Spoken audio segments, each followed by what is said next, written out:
supercharging DePIN. So ultimately, the talk is going to cover more about on a high level what DePIN networks are, the economies associated to these networks, and how can we actually accelerate the growth of these networks.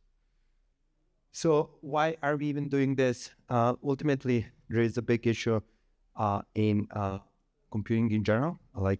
Most of the computing today is kind of limited by the cloud providers. And the reason for that is not that the cloud providers have the best computing. The reason is that they have a monopoly on the tooling. So if you would use any product on AWS, that product is branded at AWS, and it's a product that you can only use on AWS. And this is basically how they retain all the customers, because the compute is 10 to 20 times more expensive. The cloud market is growing even more than this, because this was pre-AI. Now it's probably 50, 60%. Actually, you can follow NVIDIA stock price, and probably it's something around that. By doing that, they are limiting innovation, because the only folks that can actually build the tooling are folks employed by AWS, usually in the US and so on. Now, if you think about the products that AWS has, each of these products is basically a DePIN network. We would call them protocols before, but now DePIN is more cool. So I'm just going to use DePIN across the talk. But ultimately what DePIN networks are, those are networks that have defined a particular workload, that have a way to validate whether the workload was executed or not. The validation can be either formal or it can be incentive-based. And then you have a bunch of tooling across the spectrum, from building these jobs that need to be executed somehow in a decentralized fashion, to building tools that actually allow you to ingest data from different networks like Filecoin and so on. And it also has an incentive for the providers participating in these networks. And most importantly, it has economy associated to these networks. Now, even though DePIN could be great, there are many issues. The tooling is just not there. Even in the context of Filecoin, barely works. And Filecoin is the most mature. Then you have a bunch of decentralized providers, they are sparse across the globe. They have very different setups.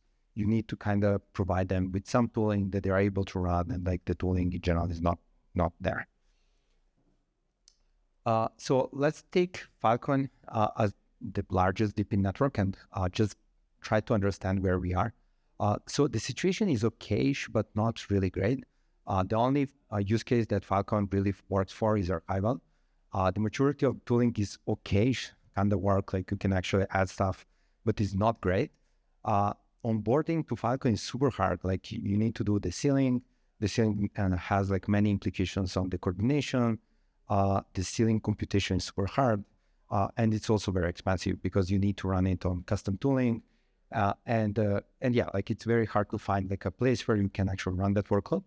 And at the end of all of that, you need to provide some liquidity in order to be participating in this network. So there is a bunch of complexity, even around the financial complexity. Now, at the same time, Filecoin has managed to onboard 8 exabytes of capacity with something that barely works. There is 8 exabytes of capacity online, 3,000 providers. It's basically the largest network out there, and it is storing some of the most valuable data sets on the planet, even though it basically barely works. So there is no other thing on the planet that is valued as much as Filecoin is that barely works. And this is just to show how powerful networks are and how powerful defining economies are in a decentralized context. So, of course, some of the other things that you get is you allow anyone to contribute to the network. So it's not just AWS subcontracting a bunch of providers. It's basically an open network where everyone can see the rules and can join the network. The network is really neutral. So you can do it in Germany, you can do it in the Netherlands, you can do it in Iran if you want, you can do it in China, wherever you want. You can be part of this network. You can build tooling for each of these jurisdictions. So if you're building tooling for Filecoin, it doesn't matter whether that tooling is going to be used anywhere. It can be used wherever you want. And the tooling is open, and it's likely going to work for other networks as well, if you follow some standards like CIDs and a bunch of the multi-format work that we have done at PL in the past. It is an open market. So everyone is kind of competing to get the resources and provide the resources to the networks. and get as many incentives as possible. And this is basically aligned to further reduce the cost of computing, which even just having decentralized networks is at least 10 times cheaper than anything else out there. And ultimately, there is an economy behind. So leveraging this economy just allows us to accelerate everything. But these economies are really hard to run, and I'm just going to get a bit deeper into it now. So with Web3 in mind, what we try to do is really democratize the process of capturing value from these networks. Because if you were to do anything on Filecoin today, you need to first have like a lot of expertise on understanding Filecoin. Then you had to figure out where you're going to get the liquidity. Then you had to figure out how to actually interact with the other participants like clients and so on. And for us, it was like, this doesn't really make sense because we are not really making the process of providing the resource easy. And in that way, even though it is an open network, we are not really creating an open network for everyone to join. But rather, we are putting a bar only on the technical expertise, and maybe like 10% or 5% of the folks out there are able to do it, and maybe 1% of those actually join the network. And the 3,000 providers, if it was easier to join, like it would be like probably 30,000 providers or 300,000 providers. Maybe a good exercise is to look at Chia, because Chia is actually easy to join, and look at how many providers they have compared to Filecoin. Because in the context of Filecoin, you actually need to sort data. In the context of Chia, you're just doing like random stuff that will never be useful for storing data, but it's rather just work that you're doing for consensus sake. Now, how it actually looks is, so we love Fluence. If Fluence is here, the reason for that is that we launched like yesterday together with them. And of course, we put some heart. But ultimately, the way it works is that on one side, we have liquidity providers, so folks that have tokens of these individual networks. By having the tokens and staking the tokens with us, we are able to generate compute demand that we are then allowing providers to capture. So in the context of our network, providers are just executing jobs. They are not dealing with liquidity. They are not dealing with clients. The only thing they care about is, I have a computer, or usually it's hundreds or thousands of servers, and I want to allocate this to a particular network. And what we do is we abstract away all the other complexity for them. If you go a bit deeper, how it works is that we have like staking derivatives for each of these networks. And basically these staking derivatives allow us to participate in these networks as providers. And from there, what we do is we just push these jobs to particular providers that are executing them. The provider just cares about executing the job and getting paid for the job. Does not actually care about being an investor in the protocol or anything else. And if we imagine what's going to happen long term, we'll have thousands of these networks. So how do we ever think that providers would actually have like positions in hundreds or thousands of networks? It's just not something they want to do. And of course, the incentives for them are just not there. So if I need to buy one token to get one job, like it does not really, it just doesn't make sense. Especially when you have like the market that is fluctuating like crazy. So if I had one field today and tomorrow, like one field is double or it's half, like it's very hard for me as a provider to run my business. And usually providers are low margin businesses. It's just hardware. It's a utility that is a commoditized utility. So the fluctuation of the token up and down like 20, 30%, just something that would kill them. So if you look at running compute workloads on the Web3 mine nodes, rather than running them just on any DePIN network like Filecoin, since we are dissecting the particular workloads and allowing anyone to execute the workloads, we are able to have horizontal scalability, because now everyone can commit to execute a particular workload rather than have one miner that is locking some tokens, and because of that lockup is able to execute some jobs. And basically we have like vertical scaling.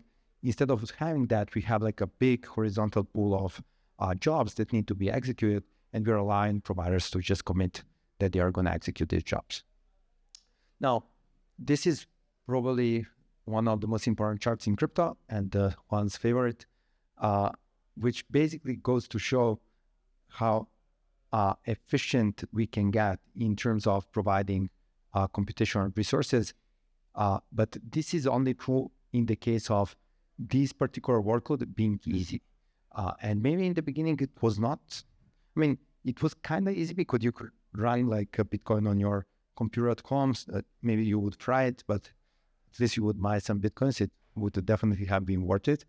And over time, what we did is we just changed the computing platform. So like probably somewhere here, we got into GPUs, maybe even before.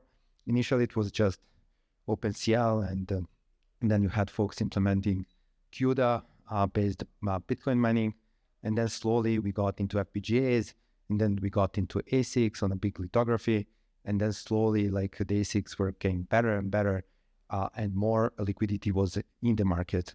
So that's how we actually saw like the previous like 5 years of innovation. We can get to something very similar in the context of DePIN, but it needs to be simple. It cannot be like mining and sealing and whatever else is necessary for DePIN networks today. So yeah, it needs to be simple.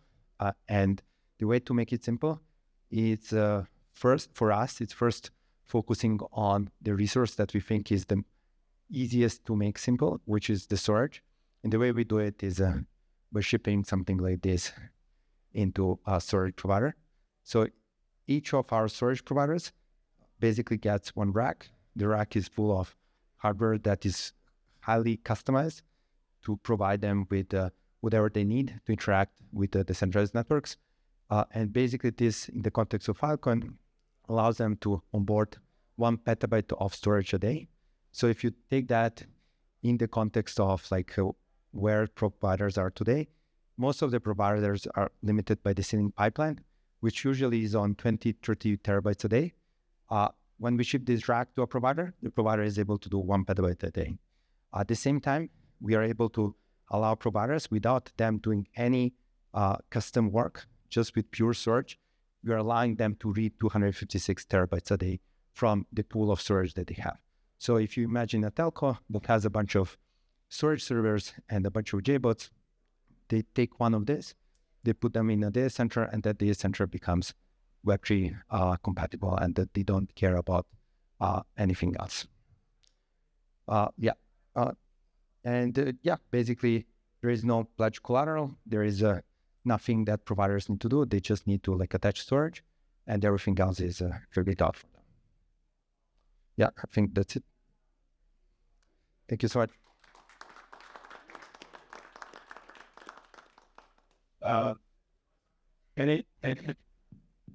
Any questions for Vuk? Thank you, Vuk. Yeah. I have a question. So the stack that you're building could actually add on extra software components, like maybe even on-ramps. Do you see a future of that? Yeah. So I did just cover the high level, but ultimately the point is you have a big pool of resources. You have a bunch of networks. We believe that these are going to be thousands of networks. We don't believe that these need to go through like all the hassle that PL had to go to bootstrap Filecoin. And there are like many things that repeat. Like if you want to do validation, you have 2 ways. Like it's either formal validation, which is the hard route, which PL did. And then there is like a optimistic validation, which basically means you do the job and then you allow someone to challenge you. And there is a financial incentive for that. And that kind of works for everything. So like you could do that for anything you want.